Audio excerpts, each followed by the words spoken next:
Time for Media Watch. Catalina joins us. Good evening to you. Now then, a woman's been denied entry to the Musée d'Orsay because of her plunging neckline. And there's a real irony about this, given one particular piece of work that is present in the Musée d'Orsay. Perhaps you'll elaborate on that. We will get to that, Mark. But yes, this young lady, she was denied entrance to the museum after some staff members considered that she was wearing too much cleavage. She went on to Twitter to describe this incident, where she said that she was pressured by staff workers to cover up, and she was eventually let in after she put on a jacket. So here is the open letter that she sent to the museum describing the incident. She ends the letter by saying, "I'm not just my breasts, I'm not just my body. Your double standards shouldn't be an obstacle between my access to culture and knowledge." She also posted this picture with the dress that she was wearing that day. So here you can see the dress that she was wearing to the museum. Which is, I think it's fair to say, a very elegant outfit. Yeah?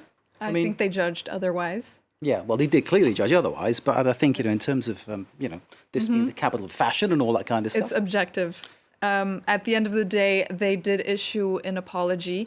They acknowledge the situation and they say that they regret this situation as well. But this has obviously had a lot of buzz on the online community. This is also the guidelines that the museum has on their website, where they state that museum goers should dress decently in order to respect the tranquility of the establishment. But they don't really signal which outfits are allowed and which are not allowed. But this French news outlet has signaled as their title, "When Musée d'Orsay believes that they are the police of cleavage." They also poked fun at the situation, saying, well, why don't they forbid people from entering that are wearing Croc shoes? Okay. Yeah.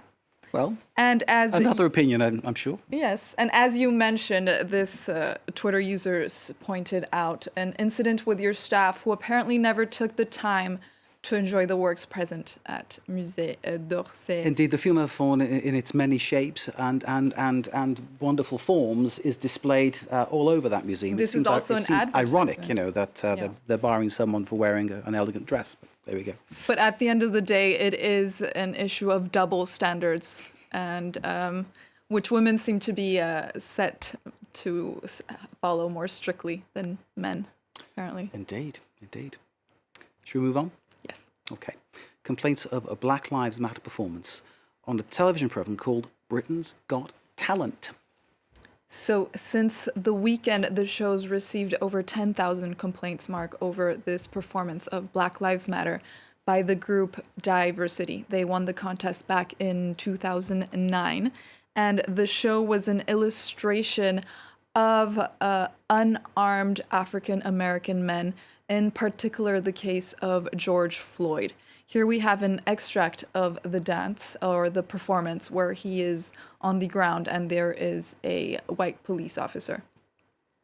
So since then, the show has received, the complaints have multiplied, and this has become the second most complained about TV moment of the decade, with over 10,000 complaints.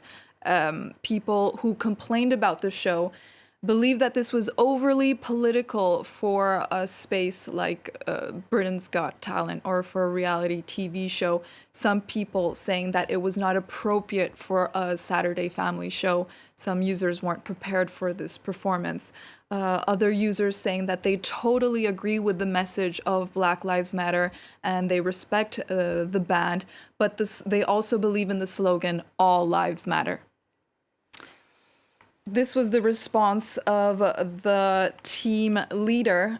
He said for the people sending this, because they have been receiving a lot of nasty messages on social media regarding their performance, he says that these people do not represent or speak for the great British public, and that silence will never be an option, and that change is also inevitable.